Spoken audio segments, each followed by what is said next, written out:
దేవునికి మహిమ. దేవుని వాక్య ధ్యానమునకై ముందుగా చిన్న ప్రార్థన చేసుకుందాం. ప్రేమగల మా పరలోక తండ్రి, నీ పరిశుద్ధ నామానికి స్తుతి స్తోత్రాలు చెల్లిస్తున్నాం. కన్న తండ్రి, నీ వాక్య ప్రతిష్ఠ మాకు అనుగ్రహించి మమ్మల్ని ఆశీర్వదించి మీ నామాన్ని ఘనపరుచుకున్నారని నమ్మి స్తుతిస్తూ యేసుక్రీస్తు నామాన్ని బట్టి వేడుకున్నాను నా ప్రియ పరలోక తండ్రి. ఆమేన్. యేసుక్రీస్తు నామములో మీకందరికీ కూడా నా హృదయపూర్వక వందనాలు తెలియజేసుకుంటున్నాను. మీరందరూ కూడా ప్రభు కృపను బట్టి క్షేమంగా ఆరోగ్యంగా ఉన్నారని ప్రభుకు వందనాలు తెలియజేసుకుంటున్నాను. దేవునికి స్తోత్రం. ఈ సమయంలో వాక్య ధ్యానమునకై పరిశుద్ధ గ్రంథంలో నుంచి లూకా సువార్త 2వ అధ్యాయము 7వ వచనాన్ని చదువుకుందాం. లూకా సువార్త 2వ అధ్యాయము 7వ వచనం ఈ విధంగా ఉన్నది. తన తొలిచూలి కుమారుని కని పొత్తి గుడలతో చుట్టి సత్రంలో వారికి స్థలం లేనందున ఆయనను పశువుల తొట్టిలో పరుండబెట్టెను. ఈరోజు వాక్య ధ్యానాన్ని అంశం గమనించినట్లయితే, యేసు ప్రభు వారు పశువుల పాకలో ఎందుకు జన్మించారు అన్నటువంటి విషయాన్ని ధ్యానం చేస్తాం. ప్రభువారు పశువుల పాకలో ఎందుకు జన్మించారు? యేసుక్రీస్తు ఈ లోకానికి మానవుడిగా అరుదించారు. ఆయన తన తల్లి అయినటువంటి మరియా కన్యక గర్భాన పరిశుద్ధ ఆత్మ ద్వారా గర్భం ధరించబడి పశువుల పాకలో జన్మించిన వారుగా ఉంటున్నారు. ప్రభు వారు జన్మించిన సందర్భంలో ఆ బెత్లెహేములో స్థలం లేనటువంటి కారణాన్ని బట్టి పశువుల యొక్క పాకలో ప్రభువారు జన్మించిన వారుగా ఉంటున్నారు. యేసుక్రీస్తు వారు పశువుల పాకలో జన్మించుటలో చాలా విషయాలు మనం తెలుసుకోగలుగుతాం.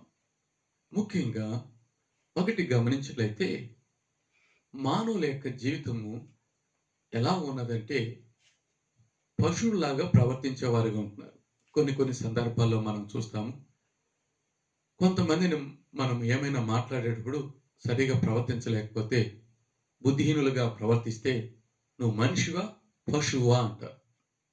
ఒక గ్రామంలో ఒక ఆవిడను ఆమె యొక్క భర్త చితకబాదుతున్నాడు. ప్రక్కన ఉన్నటువంటి ఓ తల్లి వచ్చి, ఏమయ్యా నువ్వు మనిషివా పశువా, ఇట్లా గొడ్డును బాదినట్టు బాదుతున్నావే అని ప్రశ్నించినది. మనిషి మానవత్వం మరిచినప్పుడు, పశుప్రాయుడుగా ప్రవర్తించినప్పుడు ఆ మాటను మనం ఉపయోగిస్తాం. మానవాళి పశువులుగా ప్రవర్తించేవారుగా ఉన్నటువంటి సందర్భంలో సృష్టికర్త అయినటువంటి దేవుడు నరుడుగా ఈ లోకానికి రావాల్సి వచ్చినది. ఎందుకు అని గమనిస్తే, ముందు కాలంలో పశువులను బలి ఇచ్చేవారుగా ఉంటున్నారు. యేసుక్రీస్తు వారు అందరి పాపాల కొరకు బలియాగం అయ్యేదాని కోసం బలి పశువు అయ్యాడని కొరింథీయులకు రాసినటువంటి మొదటి పత్రిక 5వ అధ్యాయం 7వ వచనంలో మనం చూడగలుగుతాం. మనం గమనించినట్లయితే కొరింథీయులకు రాసినటువంటి మొదటి పత్రిక 5వ అధ్యాయం 7వ వచనంలో ఈ మాటను మనం చదవగలుగుతాం. గమనించినట్లయితే, క్రీస్తు అను మన పస్కా పశువు వధింపబడెను అనే మాట కూడా మనం చూడగలుగుతాం. అంటే ప్రభు వారు మానవాళి కొరకు బలి పశువు కావాల్సి అయినది. యేసు క్రీస్తు ఆ పశువుల పాకలో జన్మించుటలో మనం గమనిస్తే, మనుషులు పశువులుగా ప్రవర్తించేవారుగా ఉంటున్నారు. వారి కొరకు యేసు క్రీస్తు వారు బలి పశువు కావాల్సి వచ్చినది. ఎందుకంటే మానవాళిని ఆయన రక్షించుకునే దానికోసం. పరిశుద్ధ గ్రంథంలో కొరింథీయులకు రాసినటువంటి మొదటి పత్రిక 9వ అధ్యాయంలో చూసినట్లయితే, పౌలు భక్తుడు ఈ విధంగా చెప్తున్నాడు. ఆ మాటను మనం చూసినట్లయితే, పౌలు ఆత్మను రక్షించుకునే దానికోసము ఈ విధంగా తెలియజేసేవాడుగా ఉంటున్నాడు. 22వ వచనాన్ని మనం చూసినట్లయితే, ఆత్మలు సంపాదించుకునే దానికోసము ఈ యొక్క పౌలు ఈ విధంగా తెలియజేస్తున్నాడు. ఎక్కువ మందిని సంపాదించుకున్నకై 19వ వచనంలో అందరికి నన్ను నేను దాసునిగా చేసుకొంటిని. ఆత్మల్ని ఎక్కువగా సంపాదించుకోవడం దానికోసము తను తాను దాసునిగా చేసుకున్నాడు అన్నట్టు. తర్వాత గమనించినట్లయితే యూదులను రక్షించుకోవాలని యూదుని వలె ఉంటిని అని తెలియజేస్తున్నాడు. తర్వాత ధర్మశాస్త్రం లేని వారిని రక్షించుకునే దానికోసము ధర్మశాస్త్రం లేనటువంటి వాడిగా ఉంటున్నాడు. ధర్మశాస్త్రమునకు లోబడిన వారిని రక్షించుకునే దానికోసము ధర్మశాస్త్రానికి లోబడినటువంటి వాడిగా ఈ పౌలు మారుతున్నాడు. బలహీనులను సంపాదించుకునే దానికోసము బలహీనుడుగా ఆయన మారుతున్నాడు. ఈ విధంగా ఆత్మలు సంపాదించుకునే దానికోసము పౌలు ఈ విధంగా అనేక రీతులుగా ఆయన మారుతున్నాడు. యూదులను, ధర్మశాస్త్రం కలిగిన వారిని, ధర్మశాస్త్రం లేని వారిని, బానిసలను, బలహీనులను, ఈ ఆత్మలందరినీ కూడా సంపాదించుకునే దానికోసం ఈయన వారి వారి రీతిగా మారుతున్నాడు. ఎందుకు అంటే వాళ్ళందరినీ కూడా సంపాదించుకునే దానికోసం, వీళ్ళందరూ రక్షణ పొందే దానికోసం పౌలు ఈ విధంగా ఉన్నాడు.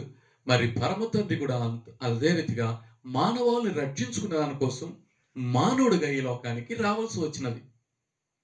యేసు ప్రభు వారు ఈ భూమి మీద ఆయన జన్మించినటువంటి సందర్భంలో ఈ లోకం అనేటువంటి ఈ పశువుల శాలలో మానవులందరూ కూడా పశువులుగా అంటే మానవత్వం లేనటువంటి వారుగా జీవించినటువంటిది మనం గమనించగలుగుతాం. అందుకోసమే యేసుక్రీస్తు ప్రభు వారు బలి పశువు కావాల్సి వచ్చినది. ఈ విధంగా బలి పశువు అయినటువంటి యేసు ప్రభువును మనము గమనించినట్లయితే ఒకటి ఎందుకు ఈ విధంగా యేసు ప్రభు వారు ఈ లోకానికి ఆ రీతిగా వచ్చినారని మనం చూసినట్లయితే ఆ పశువు కీర్తన 73:22లో చూస్తే ఆసాఫ్ అనే భక్తుడు చెప్తున్నాడు, నేను తెలివిలేని పశుప్రాయుడనైతిని అని చెప్తున్నాడు. అంటే ఈ పశువులకు తెలివిలేనటువంటివిగా ఉంటున్నాయి. ఇంకా 92వ కీర్తన 6వ వచనంలో చూస్తే ఆలోచన అంటే దేవుని ఆలోచనలు గ్రహింపలేనటువంటి వారుగా అంటే పశువులుగా ఉంటున్నారని. ఇంకా మనం గమనించినట్లయితే ఇర్మియా 10:21లో చూస్తే విచారణ చేయనటువంటి వారిగా ఉంటున్నారు. ఇలాంటి స్థితిలో మానవాళి ఉంటున్నారు. వీరందరి కొరకు అంటే పశుప్రాయులైనటువంటి ఈ వ్యక్తుల కొరకు, ఈ మనుషుల కొరకు ప్రభువారు నరుడుగా రావాల్సి వచ్చింది. యేసు ప్రభువు అందరినీ కూడా రక్షించుకునే దానికోసం ఆయన ఈ లోకానికి వచ్చారు. కొంతమందికి కోసమే కాదు, అందరి కొరకు. ఆ అందరిలో నువ్వు నేను మనం అందరం కూడా ఉంటున్నాం. మొదటిగా పశువులుగా ఉన్నటువంటి వారిని మనుషులుగా మార్చాలి. యేసుక్రీస్తు అందుకే పరలోక రాజ్యం సమీపించినది, మారు మనసు పొందనని ప్రభువారు వాక్యాన్ని బోధించారు. అనేక మంది మారు మనసు పొంది ప్రభువు నమ్మిన వారిగా ఉండి ఆయన బిడ్డలు అయ్యేవారుగా ఉంటున్నారు, రక్షణ పొందేవారుగా ఉంటున్నారు. యేసుక్రీస్తు మానవుల కొరకు బలియాగమయ్యాడు. ఆయన రక్తం వలన అందరూ పరిశుద్ధపరచబడుతున్నారు, రక్షణ పొందుతున్నారు, ఆయన బిడ్డలు అవుతున్నారు. మొదటిగా మనము గమనించినట్లయితే పశుప్రాయులైనటువంటి వారి కొరకు ప్రభు బలియాగమయ్యే దానికోసం, బలి పశువు అయ్యే దానికోసం ఈ లోకానికి అరుదించాడు. ఆయన జన్మించిన స్థలాన్ని గమనిస్తే ఇది మనకు చాలా అర్థమయ్యే రీతిగా మనం చూడగలుగుతున్నాం. దేవునికి మహిమ కలుగును గాక. ఒక మనిషి మారాలంటే మరి యేసుక్రీస్తు యొక్క రక్తం అవసరమైనది. యేసుక్రీస్తు రక్షకుడుగా ఈ లోకానికి అరుదించాడు. కలువరి శిలువలో ఆయన బలియాగమయ్యారు. శిలువలో వేలాడేటువంటి సందర్భంలో ప్రభు వారికి ఇరువైపులా దొంగలు సిలువ వేయబడ్డారు. ప్రభువారు ఏ పాపం లేకుండా పాపుల కొరకు ఆయన పాపిగా మార్చబడి సిలువ శిక్షను అనుభవిస్తున్నాడు. అయితే ఇరుపక్కల ఉన్నవారు వాళ్ళు దోషులు, వారు హంతకులు, వారు దొంగలు, అన్ని రకాలైనటువంటి పాపాల్లో నిమగ్గులైనట్టు వారి పాపాన్ని బట్టి వారు శిక్షను పొందుతున్నారు. యేసు ప్రభు వారి శిక్షను కూడా తన మీద వేసుకొని వారి నిమిత్తం కూడా ఆయన బలి పశువుగా అక్కడ ఉంటున్నాడు. యేసు క్రీస్తును గుర్తించినటువంటి, అర్థం చేసుకున్నటువంటి, తెలుసుకున్నటువంటి, జ్ఞానోదయం కలిగినటువంటి ఒక దొంగ పాపక్షమం పొందుతున్నాడు. ఎలాగంటే, ప్రభువా నా తప్పులన్నీ క్షమించు అని చెప్తున్నాడు, ప్రార్థన చేస్తున్నాడు, భయభక్తులు కలిగిన వాడుగా ఉంటున్నాడు, తన రాజ్యాన్ని కోరుకునేవాడుగా ఉంటున్నాడు. ఆయన నీతిని, రాజ్యాన్ని వెతికితే మనకు కావాల్సినవన్నీ కూడా ఆ తండ్రి ఇచ్చేవాడు. కనుక ఈ వ్యక్తి మారుతున్నాడు. ఇంతకు మునుపు ప్రభువును కూడా దూషించినాడు. ఇద్దరు దూషించిన వాళ్ళు ఒకడు మారుతున్నాడు. ఆ దొంగ మారుతున్నాడు అంటే అతని కొరకు కూడా ఈ పరమ తండ్రి బలి పశువుగా అక్కడ రక్తాన్ని కారుస్తున్నాడు, ప్రాణాన్ని త్యాగం చేస్తున్నాడు, వధింపబడుతున్నాడు. కనుక ఈ వ్యక్తి రక్షణ పొందేవాడుగా ఉంటున్నాడు, మారేవాడుగా ఉంటున్నాడు. పశువుగా ఉన్నటువంటి వ్యక్తి మనిషిగా మారాడు. పశు ప్రాయుడుగా ఉన్నటువంటి బుద్ధిహీనుడుగా, బుద్ధి లేనివాడుగా, తెలివి లేనివాడుగా, దేవునితో సంబంధం లేనివాడుగా ఉన్నటువంటి వాడు ఇప్పుడు ప్రార్థన చేసి దేవుని తట్టు తిరిగి దేవుని బిడ్డగా మారేవాడుగా ఉంటున్నాడు, మనిషిగా మారేవాడుగా ఉంటున్నాడు. మానవత్వం లేనివాడుగా ఉండి ఇప్పుడు మానవత్వం కలిగిన వాడుగా ఉంటున్నాడు, మనిషిగా మారాడు. కనుక ఒకవేళ ఇంకనూ ఏ వ్యక్తి కూడా మారకన ఉన్నట్లయితే ఆ వ్యక్తి కొరకు పరమ తండ్రి బలి పశువు అయ్యాడని గుర్తెరిగినట్లయితే, ఈ సువార్తను విశ్వసించి నమ్మినట్లయితే రక్షణ పొందుకోగలుగుతారు. ఆ దొంగ మారాడు. ఆ దొంగ మానవత్వంలోకి వచ్చాడు, మనిషిగా మారాడు. లాస్ట్ మూమెంట్లో రక్షింపబడ్డాడు, మనిషిగా మార్చబడ్డాడు. యేసు క్రీస్తు యొక్క రక్తాన్ని బట్టి, యేసు క్రీస్తు యొక్క బలియాగాన్ని బట్టి. దేవునికి మహిమ కలుగును గాక. ఒక్కసారి ఒక పర్షియా రాజు పరిపాలన చేసేవాడు, చాలా జ్ఞానం కలిగిన వాడని అనుకునేవాడు. అతని దగ్గర చాలా పరివారం ఉండేటువంటిది. అందులో విదూషకుడుగా ఉన్నాడు. ఈ రాజు తన తెలివిని బట్టి ఒక కడిమిస్తూ విదూషకునితో అంటున్నాడు, నీకంటే బుద్ధిహీనుడుగా ఎవరైనా ఉంటే అతనికి ఈ కడిము ఇయ్యి అని చెప్పారు. కొంతకాలం అయిన తర్వాత ఆ రాజు అనారోగ్యానికి గురి కాగలిగాడు. తన యొక్క పరివారానంతటిని పిలిచాడు. ఆ వచ్చినటువంటి వారిలో ఈ విదూషకుడు కూడా ఉన్నాడు. అప్పుడు అంటున్నారు రాజు, నేను సుదీర్ఘ ప్రయాణంకి వెళుతున్నాను, తిరిగి రానటువంటి లోకానికి వెళుతున్నాను అని ఆ రాజు చెప్పగలిగాడు. విదూషకుడు అంటున్నాడు, రాజుగారు మీరు వెళ్ళేటువంటి సందర్భంలో ముందుగా భటులు వెళతారు, సైన్యం వెళుతుంది, అంగరక్షకులు వెళ్తారు. ఇప్పుడు ఆ ఏర్పాట్లు ఏమైనా చేశారా అని అంటే, ఆ ఏర్పాట్లు ఏమీ చేయలేదు. ఎందుకంటే నేను వెళ్ళేటువంటి ఈ ప్రయాణంలో నేనొక్కడనే వెళతాను, నాతో ఎవరు కూడా రాలేదు. అనగా నేను చనిపోతున్నాను, ఈ లోకాన్ని విడిస్తున్నాను, నేను మరణిస్తాను, నేను మరణాన్ని పొందబోతున్నాను అని ఆ రాజు చెప్పగలిగాడు. అప్పుడు విదూషకుడు చెప్తున్నాడు కడిమిస్తూ, అయ్యా నీకంటే బుద్ధిహీనుడు ఈ ప్రపంచంలో ఎవరు నాకు కనపడలేదు. నీవే అందరికంటే గొప్ప బుద్ధిహీనుడుగా నువ్వు కనపడుతున్నావు అని ఆ విదూషకుడు ఆ యొక్క కడ్యాన్ని రాజు చేతికిచ్చాడు.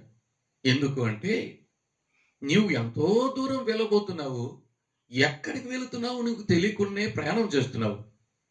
మరి ఈ భూమి మీద కూడా ఎంతో మంది ఆ విధంగా వెళ్తున్నారు, నువ్వు కూడా గమ్యం తెలియకనే ప్రయాణం చేస్తున్నావు అన్నటువంటి బుద్ధిహీనుడుగా నువ్వు ఉంటున్నావు. అలాంటి బుద్ధిహీనులు అందరికంటే బుద్ధిహీనుడుగా నువ్వు నాకు కనపడ కాబట్టి నేను నీకు ఈ చేతికిస్తున్నానని చెప్పినప్పుడు ఆ రాజు అంగీకరించాడు. అవును, నేను ఈ భూమి మీద జీవించాను, ఈ లోకాన్ని వదులుతున్నాను, ఎక్కడికి వెళతానో నాకు తెలియకుండా ప్రయాణం చేస్తున్నాను. మరణం పొందినటువంటి వ్యక్తి ఎక్కడికి పోతాడో తెలియదు, గమ్యము తెలియదు, బుద్ధిహీనుడుగా ఉంటున్నాడు. దేవుడు లేనటువంటి వారు బుద్ధిహీనులుగా ఉంటారు. దేవునితో సంబంధం లేనటువంటి, అనగా ప్రార్థన జీవితం లేనటువంటి వారు బుద్ధిహీనులుగా ఉంటారు.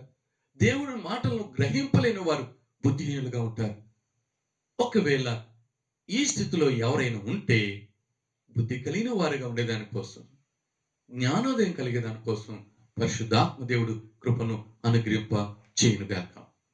రెండవదిగా యేసు ప్రభు వారు పశువుల పాకలో జన్మించుటలో ఇంకొక విషయాన్ని మనం అర్థం చేసుకోగలుగుతాం. అది గమనించటైతే పశువుల పాక సర్వసాధారణంగా పేడ, గంధరము ఈ యొక్క స్థితిలో ఉండగలుగుతుంది. ఆ పశువులకు ఎక్కడ పేడ వేయాలో వాడికి తెలియదు. గంధరము అక్కడే, పేడ అక్కడనే రోతగా ఉంటుంది, మరి వాసనగా ఉంటుంది.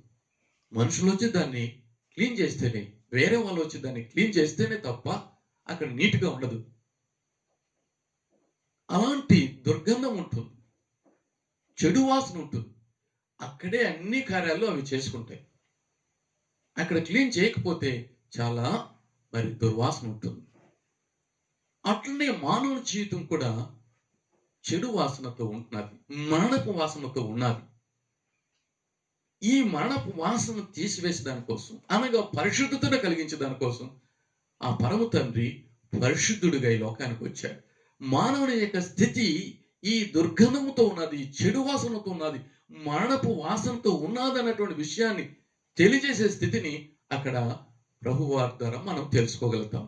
అలాంటి దుర్గంధపు స్థితిలో ఉన్నటువంటి ఆ ప్రాంతంలో యేసు ప్రభు వారు జన్మించారు. అనగా ఈ లోకం అనేటువంటి ఈ యొక్క పశువుల చాల్లో, ఈ పాపలోకంలో చెడు వాసన కలిగినటువంటి, చెడు కార్యాలతో నిండినటువంటి ఈ లోకంలో పరమ తండ్రిగా, పరమ రక్షకుడుగా, పరిశుద్ధుడిగా ఈ లోకానికి ప్రభువారు రాగలిగారు.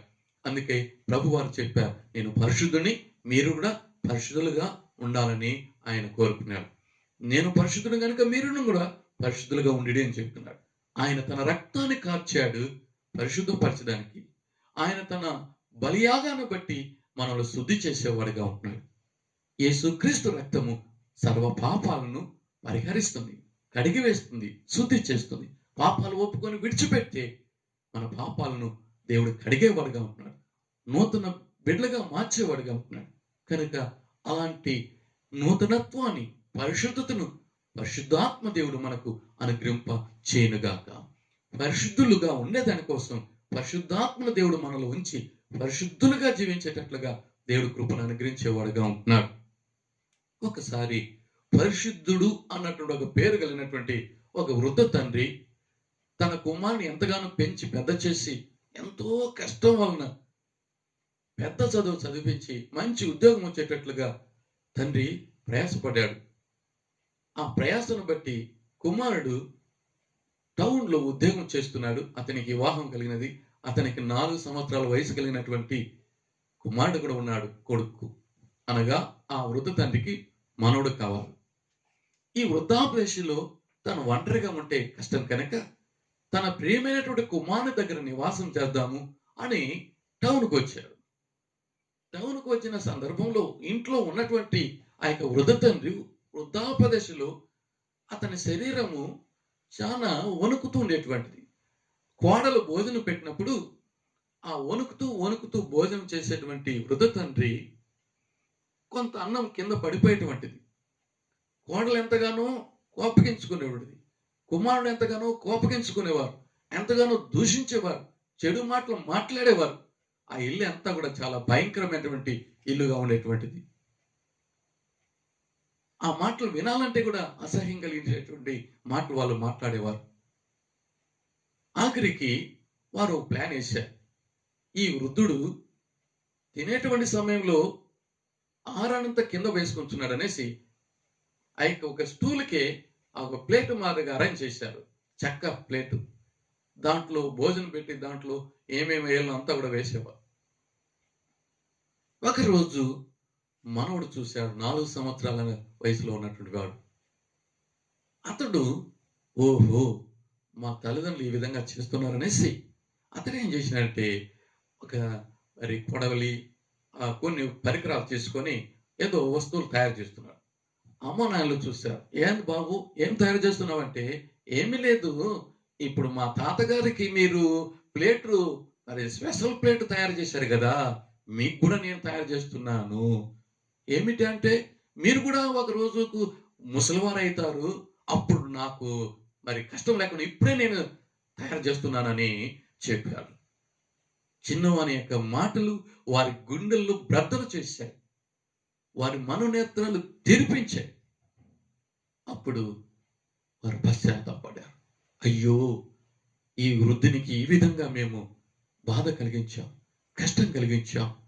ఈ వృద్ధాపదశలో శరీరం వణుకుతూ ఉన్నటువంటి కారణాన్ని బట్టి ఆహారం కింద పడుతున్నది అనేసి వారు పశ్చాత్తాపడి ఆ తండ్రి పాదాల మీద పడి క్షమించమని, మన్నించమని ఇప్పుడు తిన్నగా డైనింగ్ టేబుల్ దగ్గర తీసుకువెళ్ళి ఆహారాన్ని చక్కగా వడ్డిస్తూ చాలా చక్కగా చూసుకోగలిగారు ఆ కొడుకు, కోడలు. మనవడు చాలా సంతోషించారు. ఇలాగా మంచి వాతావరణం ఆ ఇంట్లో ఏర్పడదు. ఆ చెడు అంతా పోయింది, బాధ అంతా పోయింది, కష్టం అంతా పోయింది. ఆ ఇంట్లో ఇప్పుడు సంతోషము నెలకొనింది. ఆ ఇంట్లో ఇప్పుడు మంచి ఏర్పడినది. దేవునికి మహిమ. దేవుడు మనల్ని ఎంతగానో ప్రేమించి పరిశుద్ధులుగా చేసి అపవిత్రత నుంచి తప్పించి పరిశుద్ధతలో కొనసాగాలని దేవుడు ఆశించి రక్తాన్ని కార్చి మనలను పరిశుద్ధులమైన బిడ్డలుగా జీవించడానికి పరిశుద్ధాత్మను మనకు అనుగ్రహింపచేశాడు. పరిశుద్ధాత్మ దేవుడు మనల్ని పరిశుద్ధత నుంచి అతి పరిశుద్ధులకి నడిపించేవాడుగా ఉన్నాడు. అలాగే మనము పరిశుద్ధత నుంచి అతి పరిశుద్ధులకి నడిపించడానికి దేవుడు కృపను అనుగ్రహింప చేయనుగాక. ఇంకనూ ఎవరిలో అపవిత్రత ఉన్నట్లయితే ఆయన రక్తము శుద్ధి చేయనుగాక. ఆయన ఆత్మ పరిశుద్ధతలోకి నడిపించునుగాక, అతి పరిశుద్ధతలోకి నడిపించునుగాక. తరువాత మనం గమనిస్తే పశువుల పాకలో ఆ ప్రభు వారు జన్మించటంలో ఇంకొక విషయాన్ని కూడా మనం అర్థం చేసుకోగలుగుతాం. పశువుల పాక అనేటువంటిది అందరికీ అనుకూలంగా ఉంటుంది, అందుబాటులో ఉంటుంది. అందరూ కూడా ఆ స్థలంలోకి రావచ్చు. ఒకవేళ ప్రభువు వారు రాజు కోటలో జన్మించినట్లయితే అక్కడి వారికే పరిమితం అయిపోతుంది. మామూలు మనుషులు, సామాన్య జనులు అక్కడికి వెళ్ళేదానికి వీలు ఉండదు. కనుక యేసు అందరికీ ప్రభు. పేదవారైనా, ధనికులైనా, గొప్పవారైనా, తక్కువ వారైనా అందరి కొరకు ఆ పరంతటి వచ్చారు. అందుకే యేసు అందరికీ ప్రభు, అందరికీ కావాలి, అందరికీ రక్షణ, అందరి కొరకు ఆయన బలి పశువు కాగలిగాడు. అందరి కొరకు ఆయన రక్తాన్ని చిందింప చేశాడు. కనుక యేసుక్రీస్తు ఆ పశువుల పాకలో జన్మించటంలో ఆయన బలి పశువుగా అవుటలో అందరినీ రక్షించుకోవలసిన కృపను ఆయన మనకు దయచేశాడు. ఆ కృపాసత్య సంపూర్ణుడు అందరికీ కృపను విస్తరింపచేసేవాడుగా ఉన్నాడు. అయితే మనము ఆయన తట్టు తిరిగిన వారిగా, ఆయన నామములో విశ్వాసం ఉంచిన వారిగా, ఆయన దర్శించే వారిగా, ఆయన పొందుకునే వారిగా ఉండాలని దేవుడు కోరుకునేవాడుగా ఉంటున్నాడు. అమెరికా ప్రెసిడెంట్ అయినటువంటి కెనడీ గారు, ఆయన 35వ ప్రెసిడెంట్. ఆయన ఒక ప్రాంతాన్ని దర్శించే దానికోసము అందరూ కూడా అతన్ని చూసేటట్లుగా, ఈయన వారికి వందనాలు చెల్లిస్తూ వారు ఇతనికి అభివందనం చేసేటట్లుగా, అందరికి అనుకూలంగా కనపడేటట్లుగా టాప్ లేనటువంటి వాహనములు అతడు ప్రయాణం చేశారు. ఆ యొక్క ప్రెసిడెంట్ గారి యొక్క ఉద్దేశం ఏంటంటే, ఆయన ప్రయాణం చేసేటువంటి సమయంలో, ఆ ప్రజలు దర్శించేటువంటి సందర్భంలో ఈయన అందరినీ దర్శించడానికి, అందరూ అతన్ని దర్శించడానికి వీలుగా ఆయన టాప్ లేనటువంటి వాహనంలో ప్రయాణం చేయగలిగారు. ఈ లోకంలో ఉన్నటువంటి ఒక అధికారి, ఒక దేశానికి ప్రెసిడెంట్ అందరి కొరకు అనుకూలంగా, అందరికీ అందుబాటులో ఆయన ప్రయాణం చేస్తే, సర్వ సృష్టికర్త అయినటువంటి దేవుడు, ఈ మానవాళిని ప్రేమించినటువంటి ప్రియుడు, ఆయన మనందరి కొరకు ఎన్నిక లేనటువంటి ఆ ప్రాంతంలో, ఆ పాకలో జన్మించిన వాడుగా ఉంటున్నాడు. కనుక ఆయన అందరికీ అందుబాటులో ఉండే దానికోసం ఆ యొక్క పాకలో జన్మించిన వాడుగా ఉంటాడు. కనుక 3 విషయాలు మనం ధ్యానం చేశాం. ప్రభు వారు పశువుల పాకలో జన్మించట్లో ఒకటి మనం గమనించినట్లయితే, పశుప్రాయంగా ఉన్నటువంటి, అంటే మానవత్వాన్ని మంట కలిపినటువంటి వారిని మానవత్వం లేక నడిపించడానికి కోసం పశువుల పాకలో ఆయన జన్మించడానికి బలి పశువుగా ఆయన బలియాగం అయ్యేదాని కోసమని దుర్గంధముతో ఉన్నటువంటి ఆ పాకను పరిశుద్ధపరిచి పవిత్రమైనదిగా చేసేవాడుగా ఉండేదాని కోసం ఆ స్థలంలో ఆయన జన్మించిన వాడుగా ఉంటున్నాడు. యేసు ప్రభును దర్శించుటకు గొల్లలు వచ్చారు, ప్రజలు వచ్చారు, దేవదూతలు కూడా అక్కడికి వచ్చారు, పాటలు పాడారు. దేవునికి మహిమ. అక్కడ ఏమి కూడా ఆటంకం లేదు. గొప్పవారు తక్కువవారు అందరూ కూడా వచ్చేదానికి వీలైంది. అందరికీ అందుబాటులో ఆ పరమ తండ్రి ఆ పశువుల పాకలో జన్మించిన వాడుగా ఉన్నారు కనుక యేసు అందరికీ ప్రభు. ఈ విషయాన్ని మనం గమనించినట్లయితే ఈ ప్రభు యొక్క కార్యాలు మన జీవితానికి అనువర్తించుకున్నట్టయితే మనం ఎంతో ధన్యులమని దేవుడు తెలియజేస్తున్నాడు. ఒకవేళ ఇంకను మానవత్వం లేకుండా ఉన్నట్టయితే ఈ మాటలు విని మనిషిగా మారేదానికి పరిశుద్ధాత్మ దేవుడు కృపను అనుగ్రహింపచేయునుగాక. పచ్చి దొంగ, గజ దొంగ, బంతిపోటు దొంగ మానవుడిగా మార్చగలిగినప్పుడు నా జీవితాన్ని మార్చుడుకు ఆయన శక్తిమంతుడు. ఎలాంటి ఘోర పాపినైనా కూడా క్షమించి మన్నించి మనిషిగా చేయుటకు ఆయన మానవుడిగా ఈ లోకానికి వచ్చాడు. ఆయన రక్తము ప్రతి పాపం నుంచి పరిశుద్ధులుగా చేయగలుగుతుంది. అందరికీ ప్రభుగా ఉండి అందరూ కూడా ఆయన బిడ్డలు కావాలని ఆశించి ఆయన యొక్క అందుబాటులో మన కొరకు ఈ లోకానికి వచ్చాడు. ఈ భూమి మీద జీవించేటువంటి మనం అందరం కూడా సదాకాలం ఆయనతో ఉండాలని ఆయన మన కొరకు వచ్చాడు. మనకు సమస్తాన్ని ఆయన అనుగ్రహించిన వారుగా ఉన్నాడు కనుక ఆ పరమతని పొందుకున్న వారిగా ఉండి సదాకాలం ఆయనతో ఉండేదానికి దేవుడు మనకు కృప అనుగ్రహించలాగిన ప్రభు వైపును చూసి ప్రార్థన చేసుకుందాం. ప్రేమగల మా పరలోక తండ్రి, నీకు వందనాలు చెల్లిస్తున్నాం. ఈ లోకానికి మీరు మానవుడు అరుదించారు, పశువుల పాకలు జన్మించారు, అందులో ఉన్నట్టు సత్యాన్ని మాకు తెలియజేశారు. నీకు వందనాలు. మానవులుగా మార్చబడేదాని కోసం, పరిశుద్ధులుగా జీవించేదాని కోసం, నీ ప్రియ బిడ్డలుగా ఈ భూమి మీద నీకు సాక్షులుగా నీ బిడ్డగా జీవిస్తూ నిత్య రాజ్యంలో సదాకాలం నీతో ఉండేదానికి మాకు నీ కృపను అనుగ్రహింపచేసేదాని కోసం ఇచ్చిన గొప్ప భాగ్యానికి స్తుతులనైనా మా కొరకు ఈ లోకానికి రావడం మా జీవితాలకు ఎంతో ధన్యకరం. అందుకై నీకు కృతజ్ఞత స్తుతి స్తోత్రాలు చెల్లిస్తున్నాం. మీరు మాకు ఈ కృపను అనుగ్రహింపచేసి మీ మహిమాతో వాడుకొని మేము మనుషులుగా జీవిస్తూ పరిశుద్ధులుగా జీవిస్తూ నిన్ను కలిగి నిన్ను ఈ లోకానికి చూపెడుతూ నీ బిడ్డగా జీవిస్తూ నిత్య రాజ్యాన్ని స్వతంత్రించుకునే భాగ్యాన్ని మాకందరి కూడా ప్రసాదింపచేసి దీవించి కాపాడారని మీ స్తుతిస్తూ యేసుక్రీస్తు నామాన్ని బట్టి వేడుకున్నాను నా ప్రియ పరలోక తండ్రి. ఆమేన్. ప్రభు అయినటువంటి యేసుక్రీస్తు కృపయు తన దేవుని ప్రేమయు పరిశుద్ధాత్మికమైన సహవాసం మన అందరికీ ఇప్పుడు ఎల్లప్పుడు సదాకాలం తోడై ఉన్నగాక. ఆమేన్.